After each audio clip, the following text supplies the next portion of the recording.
오늘 여러분들과 함께 말씀을 나누기 전에 제가 이솝우화 한 편을 읽어드릴게요. 여러분은 아마 잘 아는 그러한 내용일 겁니다.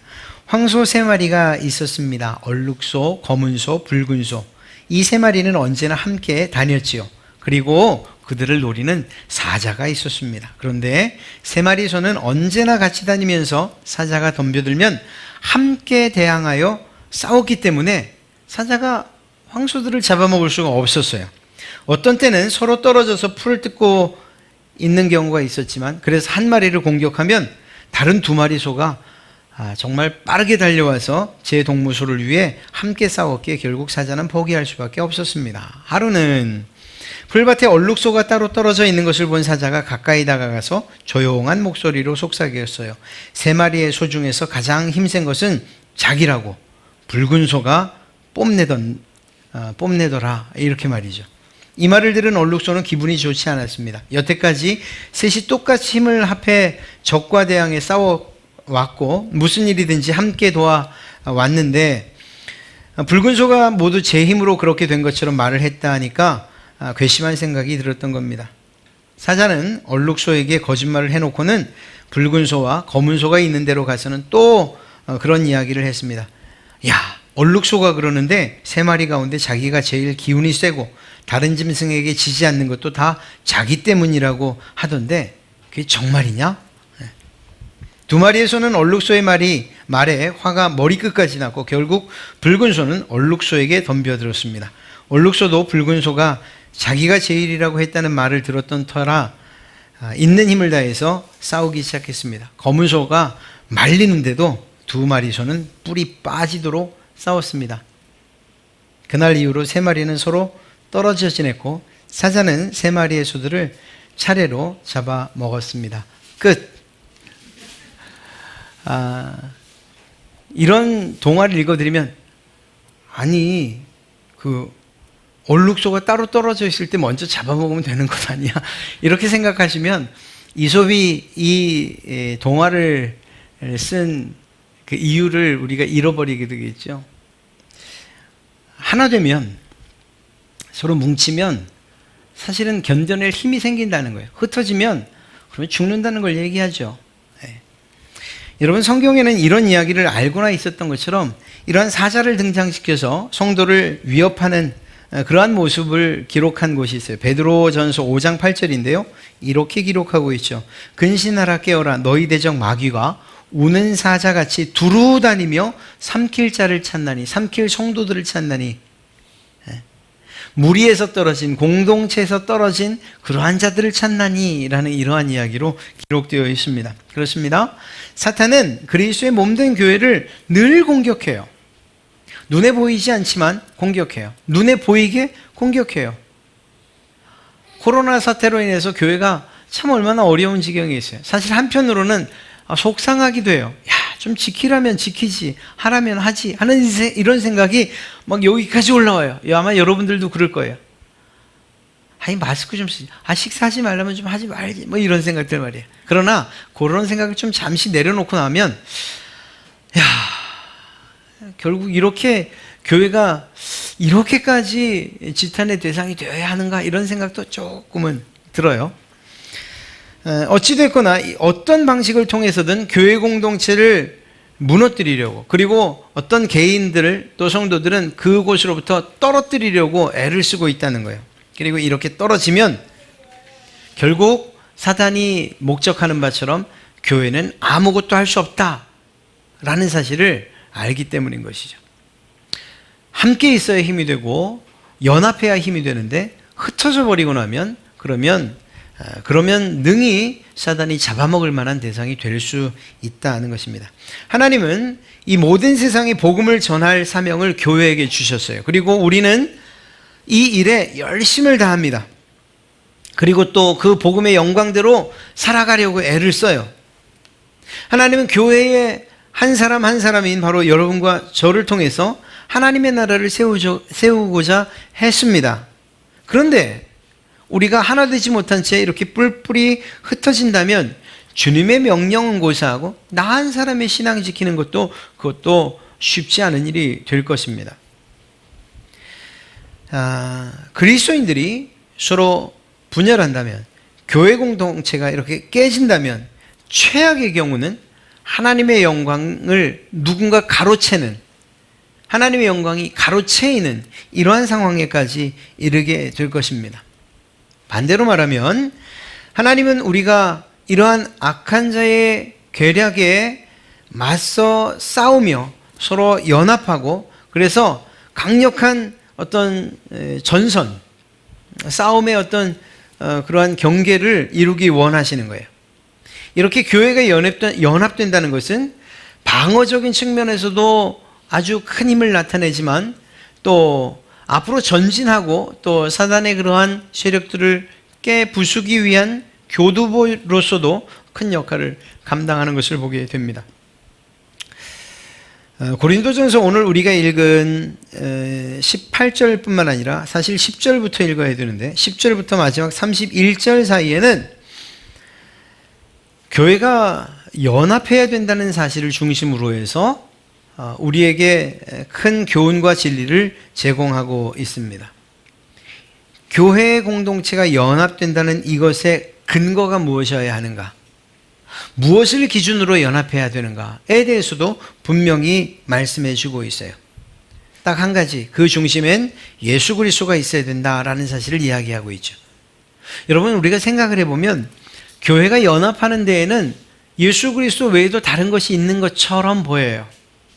한때 어떤 교회에 구역 모임을 할 때 마치 동아리와 같은 이러한 성격을 띠기 시작했어요. 또 실제로 여전히 그렇게 하고 있는 데도 있고요. 예를 들면 취미 활동이 같은 사람들, 아니면 연령대가 같은 사람들, 아니면 육아하고 있는 자녀들의 그러한 나이가 같은 사람들, 이런 식으로 괜찮아 보이죠? 이야기도 통할 것 같고 말도 통할 것 같고. 그러나 그것이 또 다른 담을 쌓고 그리고 또 다른 벽을 세운다는 사실은 간과했던 것입니다. 그래서 교회조차도 사실은 법조인들이 모이는 교회, 실제로 그런 분들이 있어요. 그럼 나머지 분들은 사실 그 교회에서 큰 장벽을 느끼게 되겠죠. 물론 그들만의 교회, 그것은 굳건히 세워질지 몰라도. 그러나 그런 것들은 정말 예수 그리스도를 중심으로 모이는 그러한 교회는 아니라는 거예요.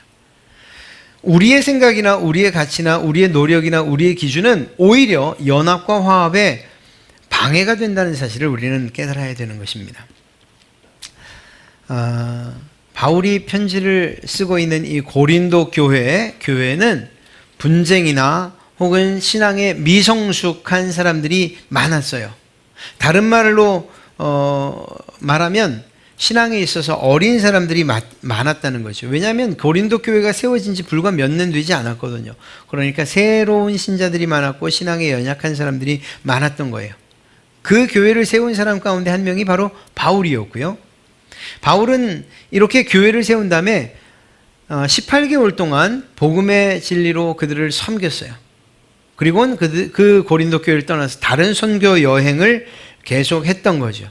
그러다가 얼마 지나지 않아서 이 교회 안에 있는 불화와 그리고 또 부도덕함에 대한 소식을 듣게 돼요. 그리고 그것을 해결하려는 의도로 이 글을 쓰게 된 거예요. 사도 바울이 인사글을 마친 다음에 바로 시작하는 이야기가 무엇인가 하면 고린도 교회 안에 있었던 분쟁에 관한 내용을 다루고 있는 것을 보게 됩니다. 공교롭게도 저희가 지금 말씀을 이렇게 볼 때에 교회의 연합, 하나됨, 공동체에 관한 이야기들을 제가 의도한 것은 아닌데 이렇게 계속적으로 몇 차례에 걸쳐서 보게 되는 것 같아요. 아마도 그건 저희가 기도에도 말씀하셨던 것처럼 새로운 임직자들이 생겼고 또 그분들과 함께 교회를 세워가야 되는 이러한 상황 가운데에서 우리 갈릴리 교회에 가장 필요한 말씀이다 생각해서 주님이 이러한 방향들을 제시해 주시는 것 아닌가, 이런 생각까지 들 정도입니다. 그리스도인들은 말이에요, 한 공동체로 볼 때에 퍼즐 조각이다 이렇게 생각하면 이해하기 쉬울 거예요. 여러분, 뭐 8개 조각 이런 건 눈 감고도 맞추시죠? 사실 눈 감고 맞추긴 쉽지 않지만 말이에요. 뭐 10,000조각, 뭐 1000조각, 뭐 이런 퍼즐들을 혹시 보십니까? 제 눈에 보기엔 다 똑같아 보여요. 그런데 그 조각 가운데 똑같은 조각이 한 조각이라도 있을까요? 모양은 같을지 모르는데 색이 같은 조각은 아마도 없을 거예요. 그러니까 1000조각이면 1000조각 다 다르다는 거예요. 그런데 여기에서 자기의 자리가 있음에도 불구하고 이렇게 이 한 조각이 나는 특별해라고 해서 자기의 자리를 벗어나거나 혹은 다른 조각들과 우리가 새로운 그림을 만들어 보자 라고 한다고 하면 그 퍼즐 조각이 완성될 수 있을까요? 없다니까요. 우리는 각기 다 다양할 만큼, 다양하다고 말해도 틀리지 않을 만큼 우리는 달라요. 먼저 생김새도 다르고요. 또 모양도 다르고 자라는 환경도 다르고 또 배운 환경도 다르고 정치적 성향도 다르고 지역도 다르고 모두가 다 달라요. 같은 사람이 아무도 없어요. 쌍둥이라 해도 그래도 또 다 다른 성품과 또 성격을 가졌을 거예요. 그러니 다 독립적일 수밖에 없는 하나의 퍼즐이죠. 한 개의. 이 퍼즐들은 결국 교회라는 공동체 안에서 자기의 자리를 찾을 때 하나의 작품으로 탄생하는 것입니다. 이 사실을 잊은 채 내가 이 퍼즐들의 새로운 그림을 맞춰버리라 라는 이러한 생각을 하고 있다면 이 퍼즐, 이 작품은 결코 완성될 수가 없을 거예요. 그런데 고린도 교회는 이 일에 있어서 어떤 사람은 나는 바울로와 함께 퍼즐을 맞출 거야. 어떤 사람은 나는 베드로와 함께 퍼즐을 맞출 거야. 작품을 만들 거야. 나는 사도 바울과 함께 한 작품을 만들어 볼 거야. 에이, 무슨 소리? 셋 다 필요 없고 나는 그저 예수 그리스도 그분이면 충분해. 예수 그리스도와 퍼즐을 맞춰볼 거야. 라는. 한 교회 안에 다른 퍼즐들을 맞추려고 하는 이러한 이들이 있었다는 거예요. 그러니 교회가 하나 될 수 있겠습니까? 없지요. 이 사실을 이야기하고 있는 것입니다. 찰스 스펄전이라는 유명한 목사님은 이렇게 말합니다. 사탄은 언제나 그리스도인의 교제를 싫어합니다. 그리스도인들을 흩는 것이 그의 일입니다. 그는 성도들을 이간시킬 수만 있다면 무슨 짓이든 기뻐합니다. 그는 우리보다도 경건한 관계에 훨씬 더 큰 가치를 둡니다. 연합은 곧 힘이므로 그는 분열을 조장하기 위해 최선을 다합니다. 이게 사탄이 하는 일이라고 이야기해요. 어떠한 이유에서든지 간에 성도 안에 연합을 깨는 일은 없어야 된다는 사실을 이렇게 이야기하고 있는 거죠. 사실 지도자에 관한 문제뿐만 아니라 고린도 교회는요 12장부터 14장까지를 보면 많은 은사들을 이야기하고 있어요. 이 은사, 이런 은사, 저런 은사 받은 사람들이 내가 가진 것이 가장 큰 것이다. 내가 가진 은사가 가장 귀한 것이다. 이렇게 이야기하는 일들이 있었던 모양입니다. 사도 바울은 그러한 은사에 대해서 그것이 하나님께서 주신 것이고 성령님께서 우리에게 주신 것을 강조하면서 한 성령으로부터 나왔다는 사실을 강조하고 있어요. 이 말은 무슨 말입니까? 은사가 다 다양하지만 받은 능력들이 다 다양하지만 그러나 그것이 하나님 한 분에게서 나왔다는 사실을 잊지 말라는 거예요. 이 말은 은사가 달라도 하나님으로 인해서 성령으로 인해서 하나의 띠 안에서 공존해야 된다는 사실을 이야기하고 있는 거예요. 내 은사가 특별하기 때문에 저 사람의 은사를 무시하거나 내게 주신 능력이 특별하기 때문에 저 사람의 능력이 무시되어지는 이런 일이 교회 안에서는 있어서는 안 된다. 하나님께서 누군가에게 은사를 주셨다면 그것은 우리의 눈에 보기에는 작은 일이고 소홀히 여길 만한 일일지 몰라도 하나님에게 그분에게 주셨다면 그것은 그분에게 가장 좋은 것으로 가장 완전한 것으로 가장 큰 것을 주셨다는 사실을 잊지 말아라 라는 것인과 동시에 이 모든 은사들은 마치 퍼즐 조각처럼 있어야 할 자리에 있을 것일 뿐 경쟁이나 혹은 높고 낮음을 기준하는 그런 기준이 되지 않는다는 사실을 이야기하고 있는 것입니다. 고린도 교회 안에 얼마나 큰 문제가 있었는지 알 수 있겠죠? 그런데 놀랍게도 고린도 교회만의 문제가 아니었어요. 이 일은 교회 안에, 지금 현대의 교회 안에도 여전히 존재하는 일들이에요. 역사가 길고, 그리고 정말 든든히 세워져 있고, 건물도 그냥 우리가 흔히 말하는 대로 삐까뻔쩍하고, 정말 예배드리기 좋은 환경, 좋은 휴게실, 그냥 식당 쫙 펼쳐져 있는 교회도 마찬가지고, 이제 시작한 개척교회라고 할 수 있는 10명 미만의 교회여도 그 안에도 여전히 이러한 다툼의 문제는 있을 수 있다니까요.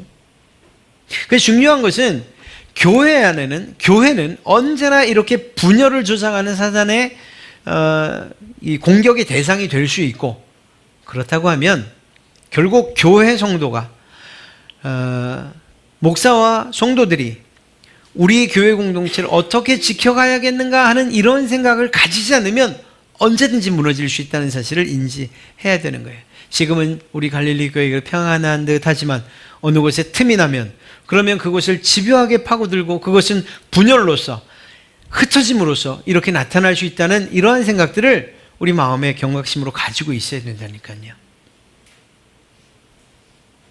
특히나 내가 그 분야를 조장하는 작은 틈이 되지 않도록 우리는 날마다 겸손하게 기도해야 되는 것, 이것이 우리들의 그러한 기도의 제목이 되어야 한다는 것입니다.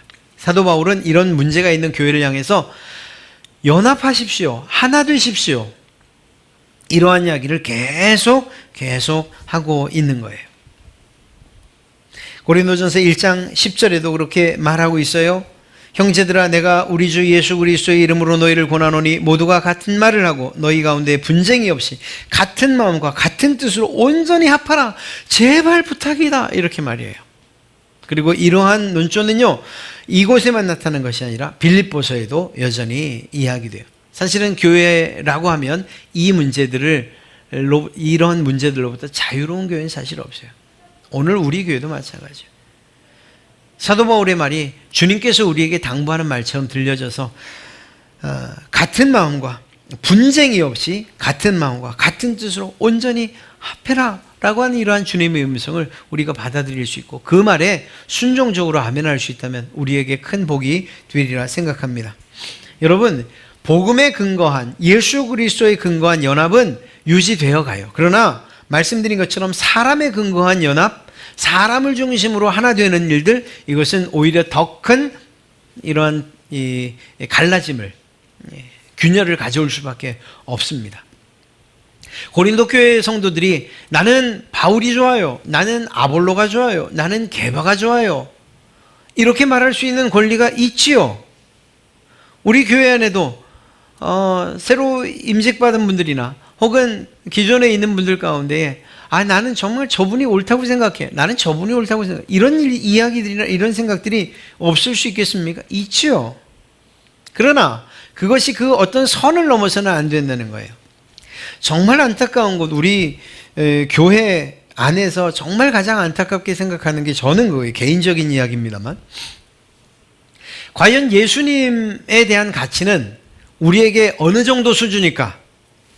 무슨 말인가 하면요, 그냥 사소한 문제에 있어서는 예수님 그 가치 밑에 둬요. 그래서 그냥 그래, 서로 이해하고 또 그럴 수도 있지, 이렇게 받아들여요.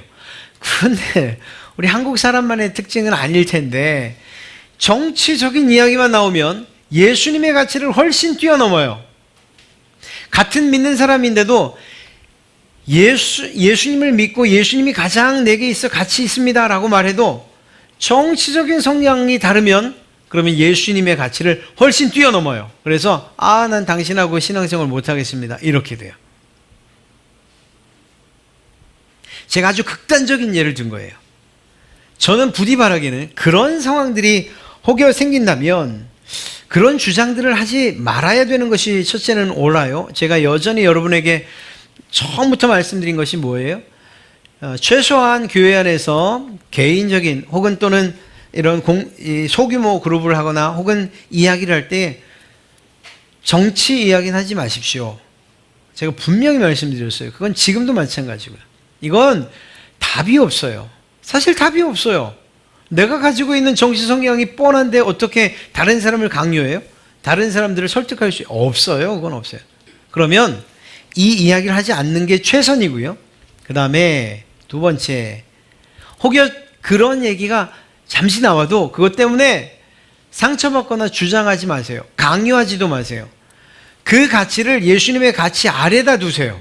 제발 부탁드려요. 저라고 그런 성향이 없겠어요? 제가 한번 그냥 마치 어느 교회에서 하듯이 해볼까요? 나만 하실 분 아마 몇 분 안 계실 겁니다. 그러나 제가 그렇게 하지 않는 이유는 제가 가지고 있는 정치적인 성향이나 이것들이 예수님의 가치를 뛰어넘지 않는다고 저는 확신하기 때문이에요. 그것 아래에 있어요. 그 어느 것도 주님을 뛰어넘을 수 있는 가치는 없어요. 여러분도 그러기를 바라는 거예요. 그게 정말 마음에 부담이 되면 이야기나 언급하지 않으시면 돼요. 강요하지도 마세요. 틀렸다고 하지 마세요. 그냥 들으세요. 아, 저분은 저런 성향이 있구나. 아, 저분은 저런 성향이 있구나. 나는 좀 다른데. 다르니까 이젠 등 돌려야지. 그러지 마세요. 여러분 여기에서 등 돌려도 나중에 천국 가면 다시 봐야 될 얼굴인데 그때 가서 무슨 면목으로 그 얼굴 보려고요. 천국에서는 싸우지도 못하게 하는데 여기서는 등이라도 돌리죠. 그러니까 그렇게 할 일 없어요. 여러분 이해되지 않는 말 가운데 한 가지가 뭔지 아세요? 세상 사람들은요 싸우잖아요. 그게 뭐 정치적이든 아니면 정말 개인사든 간에 싸우고 나면 그냥 조금 마음 넓은 사람이 전화해요. 야 나와 한잔하자. 그러면 해결돼요. 그런 거 못 보셨어요? 제가 그리스도인들 이 음주 혹은 다른 하시면 안 됩니다. 성경이 말하고 있습니다. 이렇게 말해서인지는 몰라도 해결하려는 의지가 전혀 없어요. 교회 안에서 성도들이 다투면 야 그분이 나가든지 이 사람이 나가든지 둘 중에 하나는 나가더라고요. 제발 그러지 마세요. 여기서 나가도 저쪽에서 신앙생활 하시면 결국 천국에서 만나게 될 텐데 어떻게 하시려고 그래요? 그러니까 그런 일 없도록 하는 게 그게 최선이에요. 바울이 혹은 게바가 혹은 아볼로가 그거에 대항해서 에이 난 그냥 다 몰라 그냥 예수님 이런 분파가 생기고 그리고 어떤 리더들을 따라서 교회가 산산이 부서진다면 이건 예수 그리스도의 몸을 나누는 것과 똑같은 일인 거예요. 오늘날 우리도 마찬가지예요. 나는 정말 저 장로님이 좋아. 나는 저 안수 집사님이 좋아. 나는 아유 무슨 소리 그냥 난 그래도 목사님이 제일 낫더라. 이런 얘기 해가지고 서로 분열될 것 같고 나눠질 것 같으면 저도 똑같은 이야기를 여러분에게 드려야 되는 거예요. 이게 중요한 건 아닙니다. 예수 그리스도 그분을 중심으로 해서 분쟁이 없이 서로 같은 마음, 같은 뜻으로 합하는 것, 그것이 하나님께서 기뻐하시는 뜻입니다라고 말할 거예요. 우리 갈릴리 교회가 어떤 이유에서든지 간에 우리의 마음이 갈라지고 흩어지는 이러한 일들을 하지 않도록 그렇게 우리는 열심을 다해 주님을 중심으로 모여야 됩니다. 주님을 중심으로 모인다는 건 뭘까요? 십자가를 중심으로라고 사도 바울은 이야기하고 있어요. 사도 바울은 우리의 연합이 오직 그리스도 안에서만 발견될 수 있다는 거예요. 십자가 안에서 말이에요. 그러면서 이 십자가를 통해서 예수님이 하셨던 일이 무엇이냐?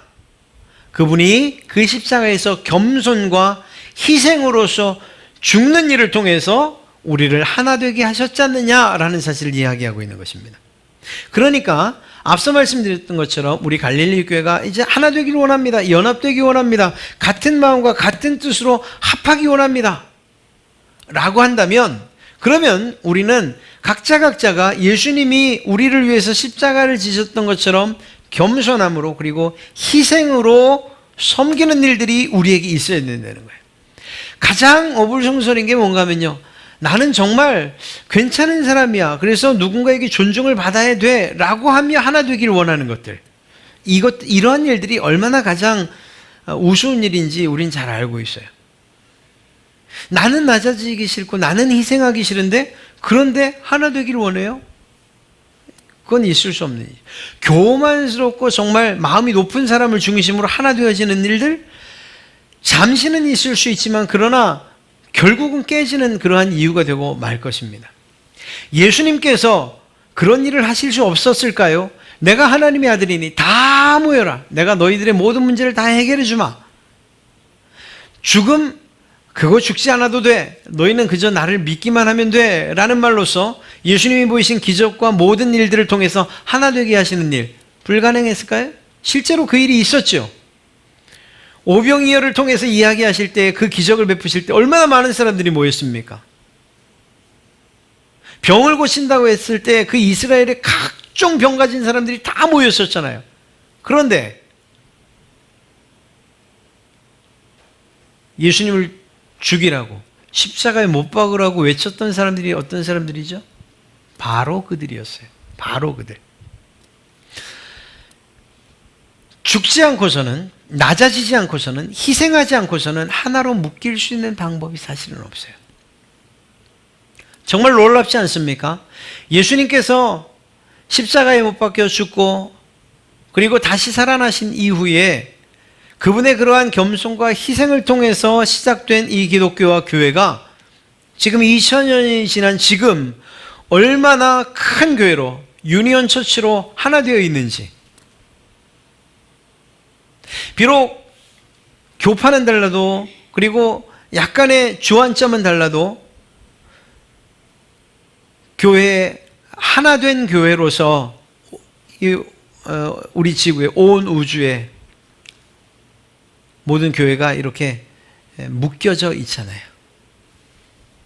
그리고 얼마나 많은 사람들이 예수 그리스도의 그 십자가를 중심으로 하나 되어 있습니까? 그리고 그들의 소망은 결국 새하늘과 새 땅에서 완전한 하나됨을 소망하면서 살아가는 거죠. 그렇습니다. 주님께서 기적과 능력을 베푸셨을 때에 모인 자들, 정말 단물 빨아먹듯이 그것만 먹고 다시 예수님을 십자가에 못 박으러 한 사람들이 대부분이에요. 그러나 그분의 십자가의 죽음과 그리고 그 겸손 희생을 통해서 하나 된, 예수 그리스도의 십자가 그 보혈로 하나 된 모든 성도들은 오히려 죽음의 때까지 포기하지 아니하고 죽음의 때까지 굴복하지 않고 순교의 자리에까지 나가면서 교회 연합을 이루는 사람들이 됐다니까요. 우리도 마찬가지예요. 우리 갈릴리 교회가 하나 되길 원하신다면, 오늘 말씀대로 이렇게 온전히 합하는 그러한 교회가 되길 원한다면, 그러면 저를 비롯해서 우리 각자가 죽는 자리에 임해야 돼요. 우리 각자가 더 겸손해져야 되고요. 우리 각자가 섬기는 자들이 되어야 되고, 우리 각자가 희생하는 그러한 사람들이 되어야 돼요. 이것이 유일한 방법이에요. 그리고 우리가 자랑할 것은 우리의 낮아짐을 자랑할 거예요. 우리 없음을 자랑해야 돼요. 오늘 바로 그거예요. 26절부터 기록되어 있는 말씀을 한번 보세요. 어쩌면 우리들의 이야기를 이렇게 잘하고 있는지 알 수 없어요. 형제들아, 너희를 부르심을 보라. 육체를 따라 지혜로운 자가 많지 아니하며 능한 자가 많지 아니하며 문벌 좋은 자가 많지 아니하도다. 고린도 교회만 아니라 지금 우리들도 마찬가지. 우리 갈릴리 교회를 보세요. 문벌 좋은 자가 있습니까? 능력 있는 사람이 있어요? 지혜로운 사람이 있어요? 있을 수 있어요. 그러나 그런 사람들만 모인 건 아니라니까요. 또 그 다음 27절 말씀을 보면 하나님께서 교회를 만드실 때, 교회의 구성원이 되게 하실 때에 세상에 미련한 것들을 택하셨다고 해요. 세상에 약한 것들을 택하시고 세상에 천한 것, 멸시받는 것, 없는 것들을 택하셨다고.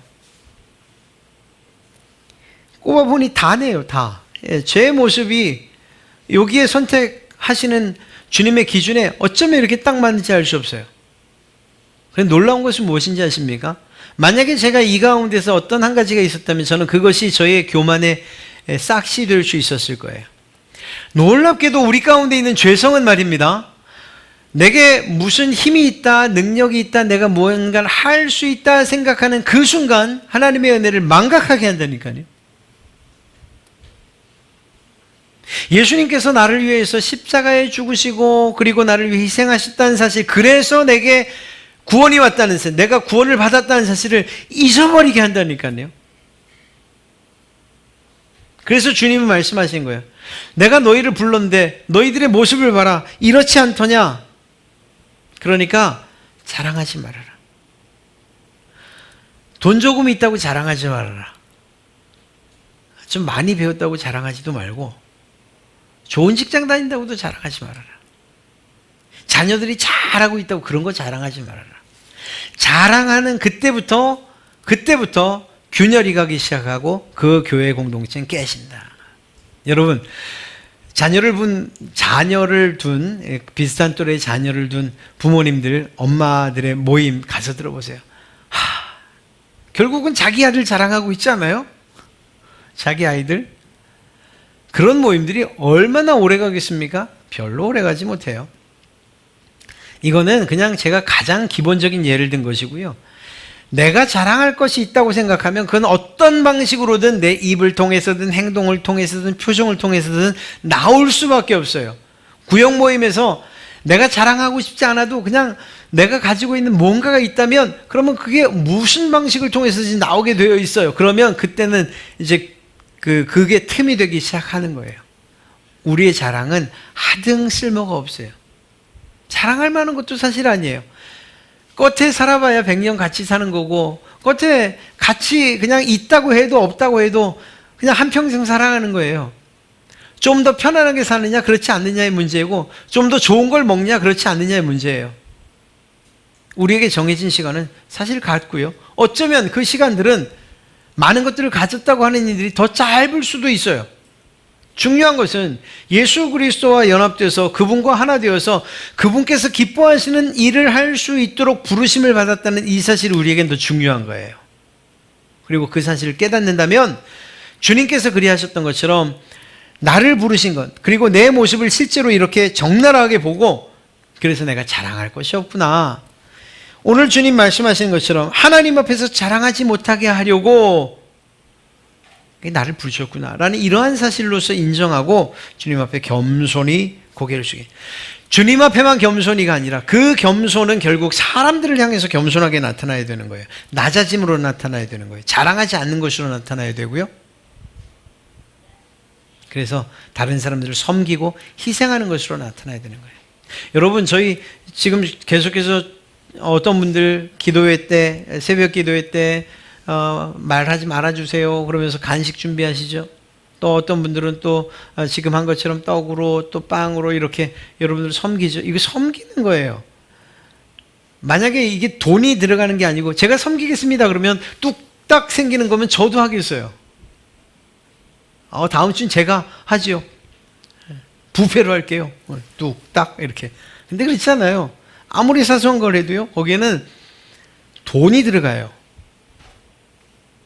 그러니까 희생이라는 거예요, 희생. 내 것이 들어가지 않고는 누군가를 섬기는 일은 불가능해요.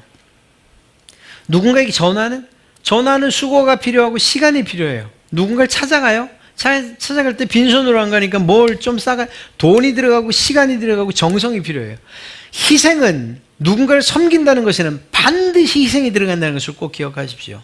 이러한 일들을 잊지 않으신다면 우리가 교회 공동체를 내가 섬기겠습니다라고 할 때에 입 바른 소리만 하지는 않게 될 거예요. 어떤 방식으로든 누군가를 위해 희생하는 그 희생이 작든 크든 간에 말입니다. 돈이든 정성이든 시간이든 간에 말입니다.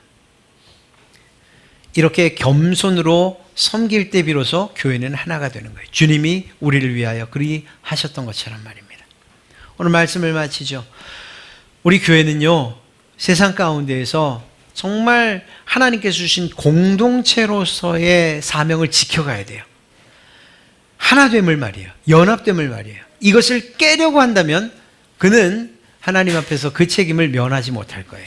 사랑하는 우리 갈릴리 교회, 예수 그리스도의 십자가 그 복음, 또 그 십자가의 보혈로 주님의 낮아지심과 그리고 섬김과 희생을 통해서 하나 된 이러한 교회 공동체를 지켜나가시는 그러한 여러분들, 오히려 더 하나됨을 견고히 해가시는 그러한 여러분 되시기를 주님의 이름으로 축복합니다.